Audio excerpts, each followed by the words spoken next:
É porque muitas vezes a criança tem dois tipos de crianças, né? Aquelas que ficam absolutamente quietas, isoladas, mostrando uma tristeza, meio deprimidas, e tem aquela outra criança que verbaliza tudo que escuta. Mas para a criança que é mais quieta, a gente consegue descobrir que ela está sendo alvo, né, de uma alienação parental, o que para um psicólogo, é muito delicado isso, para um professor do colégio. Como é que a gente descobre o que tem que fazer numa situação dessa? Então, Ó, acabou de entrar aqui a Bruna Rinaldi, uma excepcional advogada de direito de família, né? que bacana, Nossa colega. bem-vinda, bem-vinda. Bem-vinda. Nossa colega. Olivia também Olivia. entrou, que legal, bem-vinda. Bom, Ricardo, só vou falar um pouquinho só do grupo do OAPAR, que tem a ver com que eu vou responder a sua pergunta falando do OAPAR. Uhum. O OAPAR, que é o Observatório da Alienação Parental, é um grupo de estudos que foi formado por 25 alunos da PUC, que fizeram o curso de extensão da Glícia Brasil, que é perita do Fórum. Então, a professora Tamis Dalcenter, ela coordenou esse curso, e é um curso multidisciplinar de advogados, psicólogos, assistentes sociais, né? E eu acho que o diálogo, as aulas foram muito ricas. Desse curso, saiu esse grupo OAPAR e nós decidimos, então, fazer uma cartilha da alienação parental. Justamente para explicar para os leigos o que é alienação parental, como identificar a alienação parental. Então, nós tivemos um capítulo específico sobre o tema, em que a equipe de psicólogas colocou lá diversos sintomas, mas diversos sintomas que a criança pode apresentar. Então, assim, distúrbios alimentares, comer demais, comer de menos, dormir muito, não querer estudar, ficar apático, né, ficar roendo unha. São tantos sintomas que podem identificar a alienação parental, né, não querer, a recusa de não querer ir para a casa do pai ou da mãe, não achar nenhum presente bom, não achar nenhum programa bacana, né, não curtir irmãos do segundo casamento, né? E a criança vai ficando triste, Ricardo, porque a criança é metade mãe e metade pai. Ela precisa vivenciar a metade da mãe e a metade do pai. Então ela precisa amar os dois para ser plenamente feliz. Então, quando ela não consegue exercer a potencialidade dela como um todo, né, ela vai ficando muito retraída, muito triste, né? Então você viver isso já numa infância, a vida já diz tanto não pra gente, né? Então, uma criança começar vivendo o não é muito ruim. Muito então, ruim. Na cartilha você tem diversos sinais. E professores conseguem ver isso plenamente com dificuldade de aprendizagem, não tem vontade de ir para o recreio, né? Psicólogas conseguem ver isso. E quando você vê esses sinais, o ideal é procurar ou um psicólogo ou um advogado para ver quais são as medidas que você vai tomar. Agora, Lili, eu sempre vejo, tá até em novela, virou uma coisa clichê, quando a gente vê briga de marido e mulher em novela, ou até na vida real, olha, você nunca mais vai ver o meu filho, sabe? Essas ameaças de um para o outro. Eu vou tirar a guarda, e a mãe desesperada, né? Eu já escutei vários relatos de clientes assim, e se ele resolver tirar o meu filho, que eu faço? Olha aqui, ó, OPAR 2020, somos Observatório da Alienação Parental, a cartilha está disponível para ser baixada. Eu ia perguntar exatamente isso. Na link da bio do perfil, que é do perfil da OAPAR 2020. OAPAR 2020. Mas eu já vi várias mães assim até aceitando uma divisão que a prejudicava no patrimônio do casal, com medo de perder a guarda, porque o marido falava, olha, eu sou influente, eu vou tirar de você e tal. Enfim, já que vulgarizou muito esse argumento, virou clichê, o meu receio é que o juiz, ao receber a queixa ou do pai ou da mãe de que está sendo alvo de alienação parental, demore muito em tomar uma providência. E quando, na minha cabeça, essa alienação parental, essa violência, tem que ser cessada imediatamente.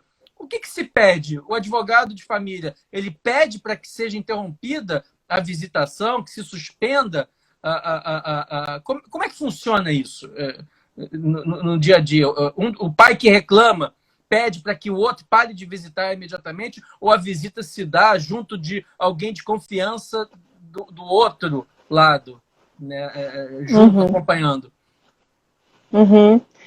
Bom, o novo CPC ele foi muito feliz, né, Ricardo? Porque ele dá a possibilidade das partes fazerem uma mediação antes da ação prosseguir. E os advogados tiveram que se reinventar, porque a nossa formação, você sabe disso, a nossa formação é contencioso, é litigante, né? É chegar com sangue nos olhos. Então, de uns tempos para cá, em especial depois do novo CPC de 2015, nós tivemos que nos reinventar, né? E tentar tratar o caso de maneira diferente, né? Tentar mediar, tentar colaborar. Tentar ligar para o outro advogado e falar como podemos ajudar essa família. No direito de família ninguém ganha. Ninguém vai ganhar, como na esfera civil, uma indenização da companhia aérea e a ação acabou. Se eu ganho para uma cliente minha a guarda, daqui a 2 anos o pai está revisando essa guarda, então ninguém ganha, ninguém perde. Só quem perde, na verdade, né, perde feio, é a criança, que perde tempo de qualidade com esses pais. Cresce com vários traumas. Então, assim, nós tentamos, dentro da mediação, resolver. Hoje em dia, graças a Deus, trabalhamos com colegas bem conscientizados, né? As advogadas familiaristas, advogadas que nós somos maioria, tá?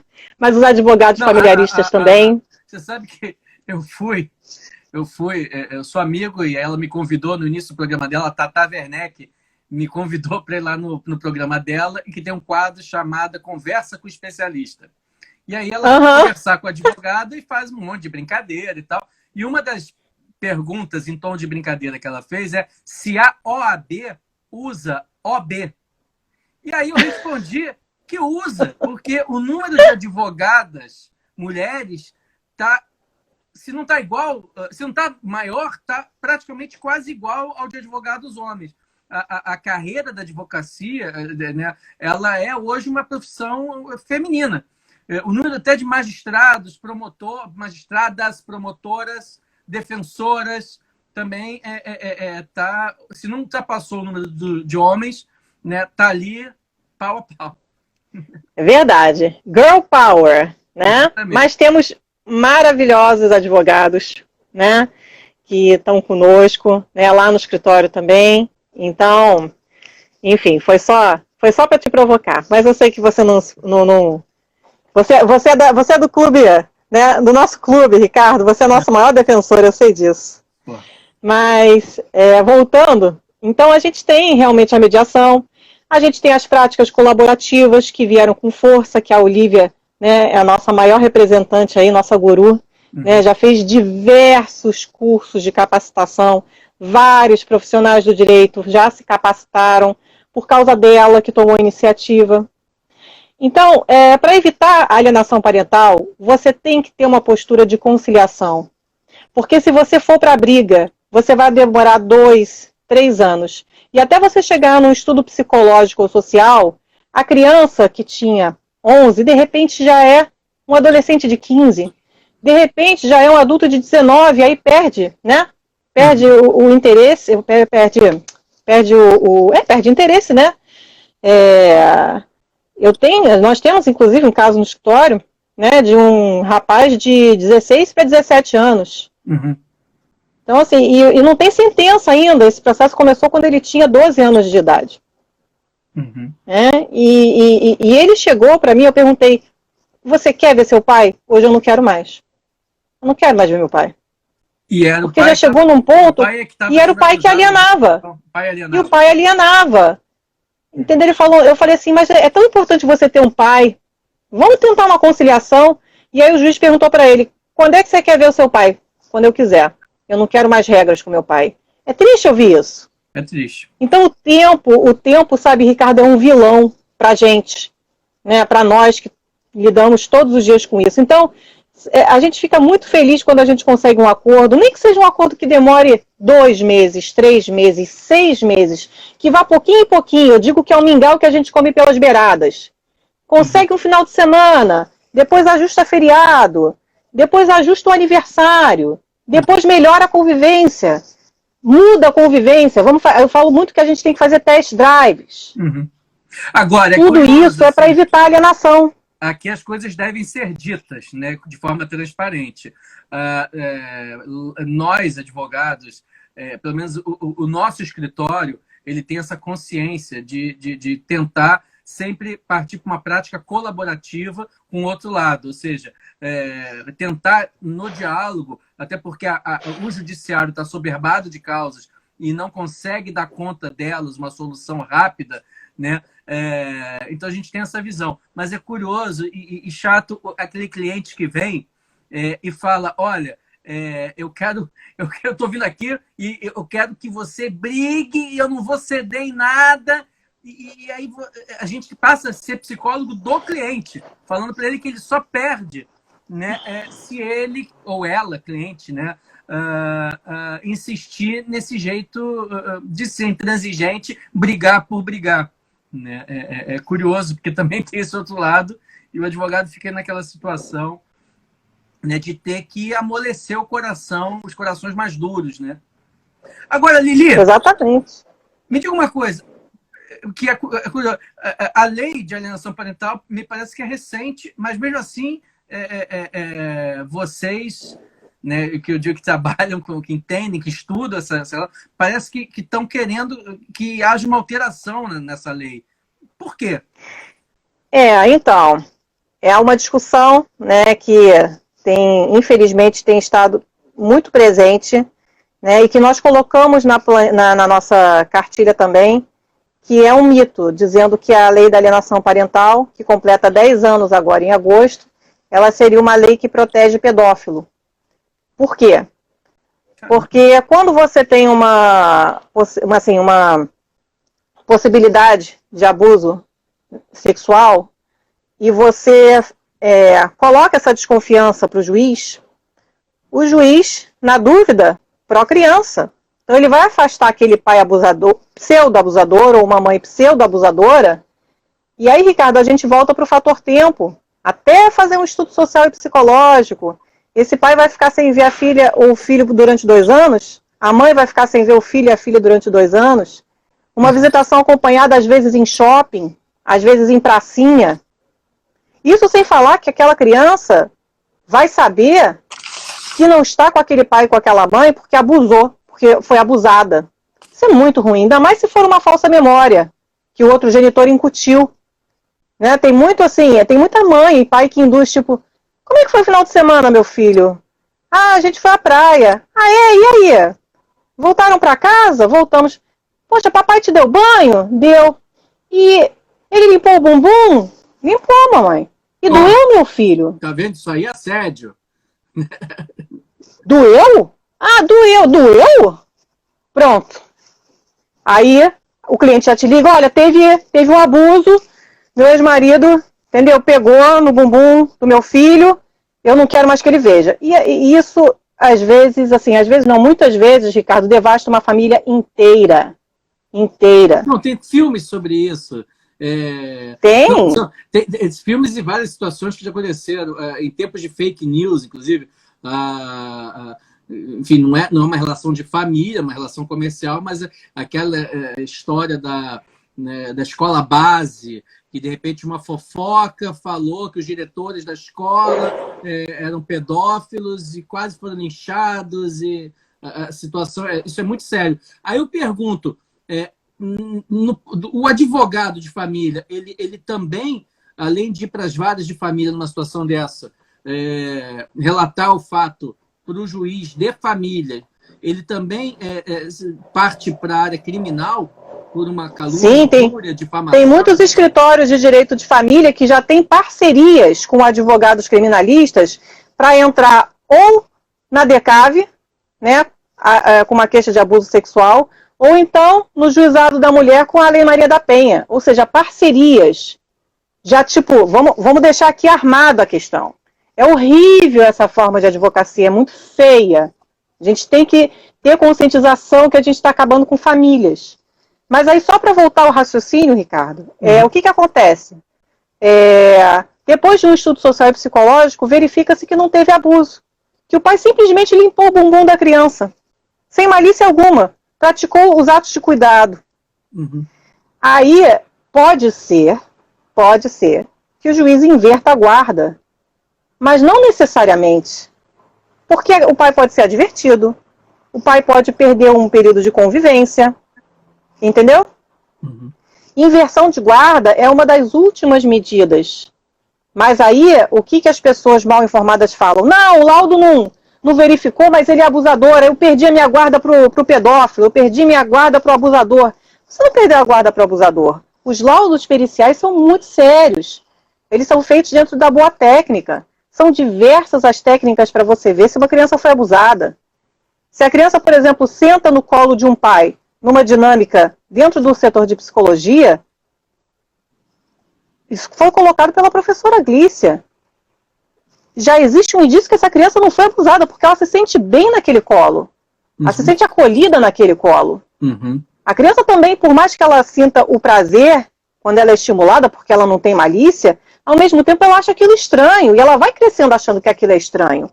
Então, quando você está sendo submetido a um estudo psicológico, a criança, no caso, os psicólogos e assistentes técnicos têm técnicas para identificar. Então, assim, pais e mães têm que confiar na justiça e no procedimento. E tem que confiar que a lei de alienação parental ela veio para ajudar a família e não para atrapalhar a família. E só para lembrar que você gosta de cinema, que eu sei, né? O Daniel Oliveira, ele fez um filme que não foi veiculado.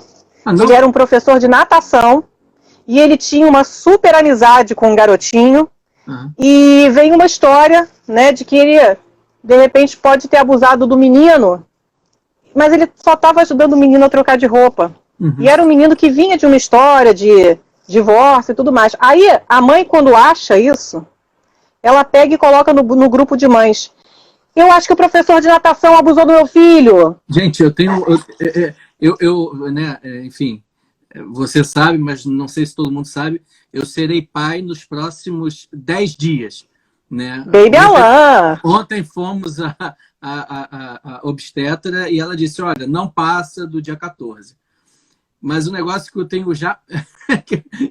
eu vou até conversar com a Cissa, fazer uma live com ela, que é especialista em educação, orientar pais e tal.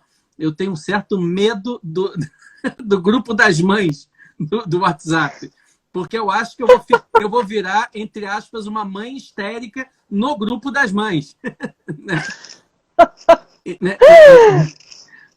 Olha, o grupo das mães promete. Um governo. Derruba mesmo. Não duvide do poder do grupo das mães. Nossa. É verdade, é verdade. Mas, enfim, então, com relação à lei e a essa... estão dizendo aqui... E a esse grupo de pessoas que estão querendo... Estão dizendo aqui a Luma, né?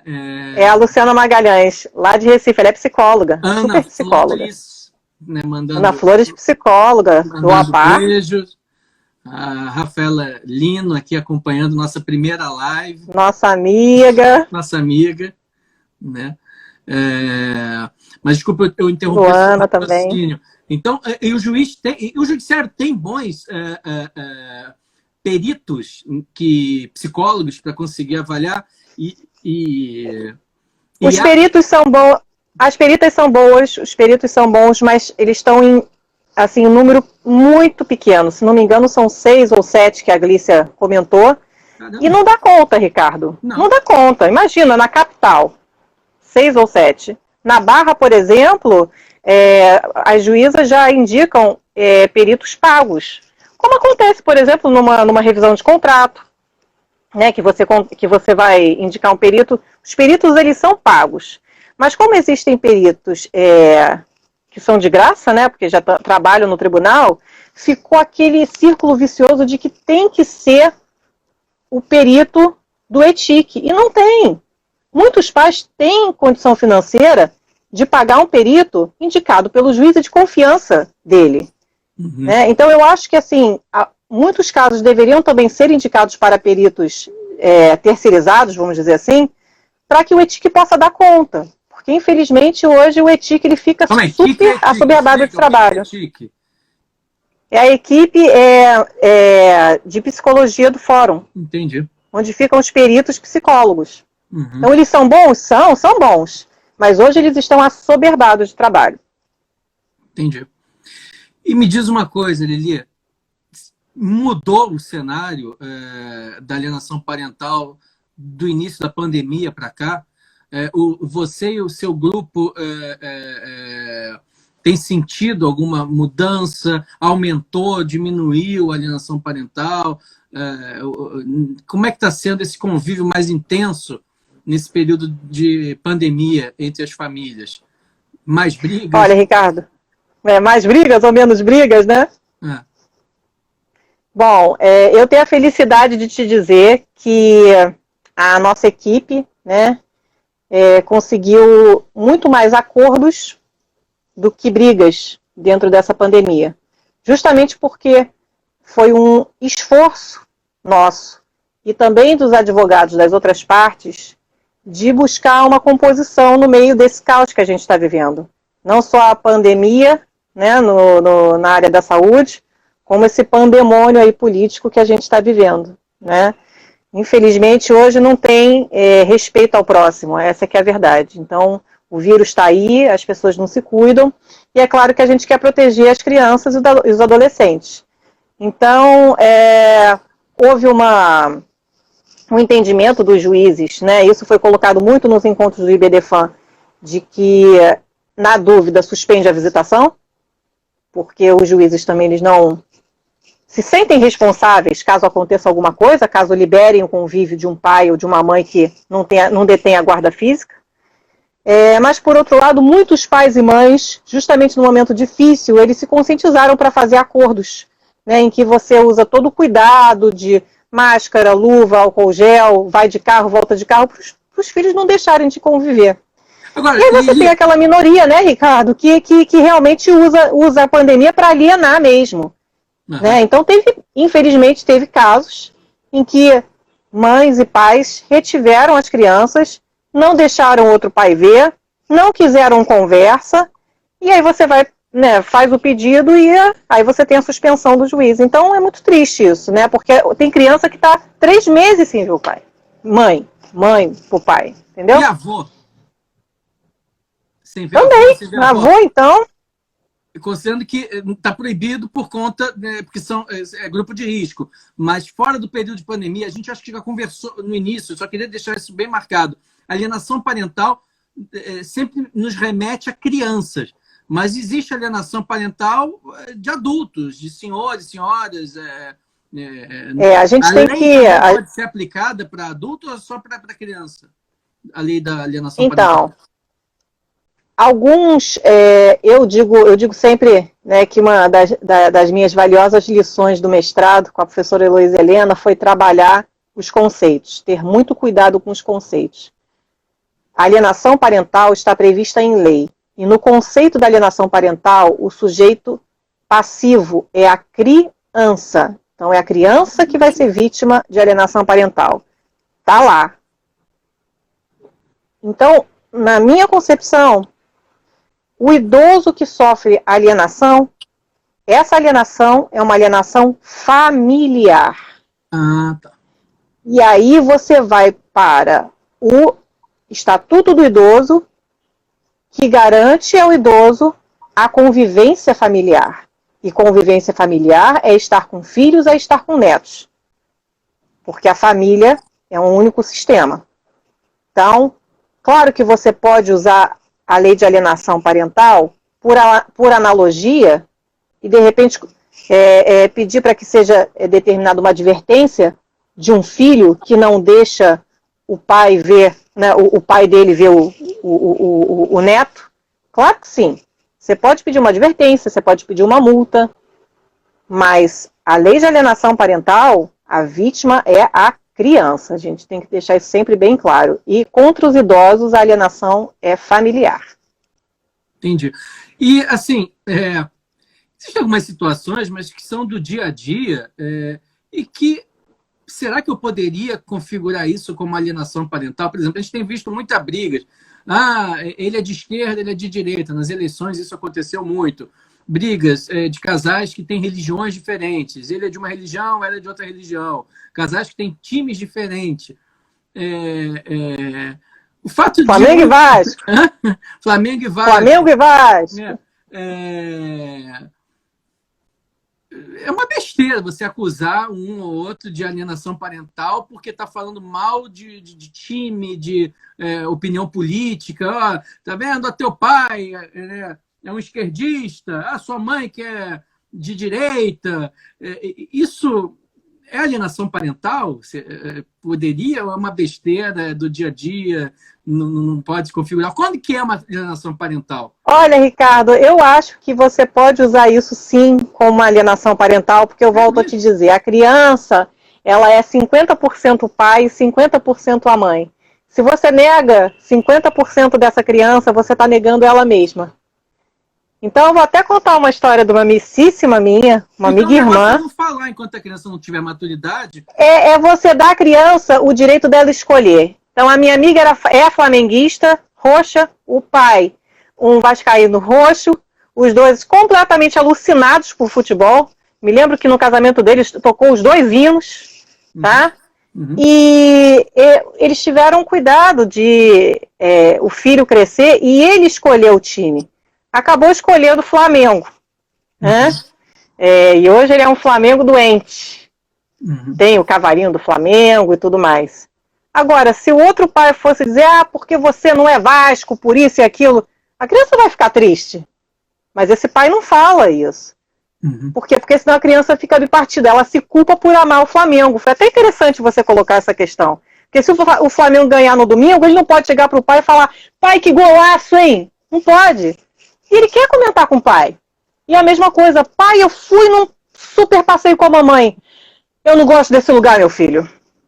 Nesse lugar não tem gente decente. Pronto, acabou. Entendi. Então o que você falou não é besteira. Você ilustrou bem. Exatamente, você não dá valor ao outro lado. Poxa, que bacana que o Flamengo fez um golaço, hein, filho? No íntimo você fala, que ódio. Mas, cara, é teu filho. Então, Lili, é teu filho. A questão é bastante sutil, né? Porque, por exemplo, até mesmo um comentário, um desabafo de uma mãe, por exemplo, poxa, esse mês teu pai não pagou a pensão no dia combinado com a gente e eu tô aqui apertada, pô, teu pai é fogo. Isso também não é um comentário que se pode fazer com uma criança. De jeito nenhum. De jeito nenhum, a criança não tem que ter acesso à economia familiar. Se você é casado, a criança não sabe quanto custou o Nescau, a criança não sabe o valor do condomínio, o valor da escola dela. Então, por que quando os pais se separam, a criança tem que saber que o pai paga 5 salários mínimos? Não pode. Vou te dar um exemplo de um outro caso nosso, que foi o seguinte, não foi bem de alimentos, mas foi de partilha. Estava eu numa audiência pelo pai, o advogado pela mãe, e a gente estava decidindo percentual. Então, assim, aquele cabo de força, ela não queria 50-50, ele não queria 60-40, enfim. Aí, 38% a gente tentou para ele, mas não fechou. Uhum. Aí eu me lembro que ela saiu da sala de audiência e falou assim, você vai se arrepender de não ter fechado essa partilha comigo. Aí a filha mais velha, que já tem 18 anos, que acabou de fazer, ligou para o pai e falou assim, pai, o fato de você não ter feito acordo com a mamãe terá consequências. Eu fiz essa audiência um pouco antes da pandemia, se não me engano foi em fevereiro. A menina se recusa a falar com o pai até hoje. Ela tem 18 anos, ele não tem ação. Aí eu te pergunto, essa menina tinha que se envolver nisso? Não. O pai é uma referência. Ela está abrindo mão do pai porque ela está num amor cego pelas dores da mãe. Ela não tem que se colocar nessa posição. Isso é muito pesado, sabe, Ricardo? Então eu acho que assim, os pais têm que ter responsabilidade com o que falam para os filhos e nos assuntos que envolvem os filhos. Então, assim, economia familiar, traição, partilha. O meu mantra é: isso é assunto de adulto. Isso é assunto de adulto. E o último crime que eu acho que praticam com as crianças é o pombo-correio. Diz para o seu pai, diz para sua mãe. Isso aí já é reflexo de final de casamento. Casamento fracassado, que você não quer mais falar com seu marido, com a sua mulher, e você fala para a criança. Fala para o teu pai, fala para sua mãe.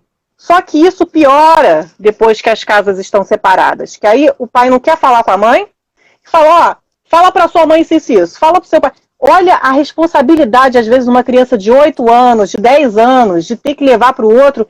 Poxa, não veio o dinheiro do lanche, não veio o dinheiro da feira, pai. Mamãe quer o dinheiro da feira. A gente sempre fala para os clientes, o seu filho não merece ser colocado nesse papel. Não faça isso. Não jogue as frustrações do seu casamento nas costas de uma criança que vai virar um adolescente e que vai virar um adulto, que eu faço sempre aquele paralelo com aquele vídeo maravilhoso que tem no YouTube, que tá todo mundo na mesma linha, né? Aí começa. Quem estudou em escola particular? Aí vai para frente. Quem é branco? Vai para frente. Né? Quem é homem? Vai para frente. E aí no final ficam uns 3 só na frente. Isso acontece com os filhos separados. Né? Você só vai dar passo para trás. Você já começa bem atrás na largada. E eu volto a dizer, a vida dá muito não pra gente, Ricardo.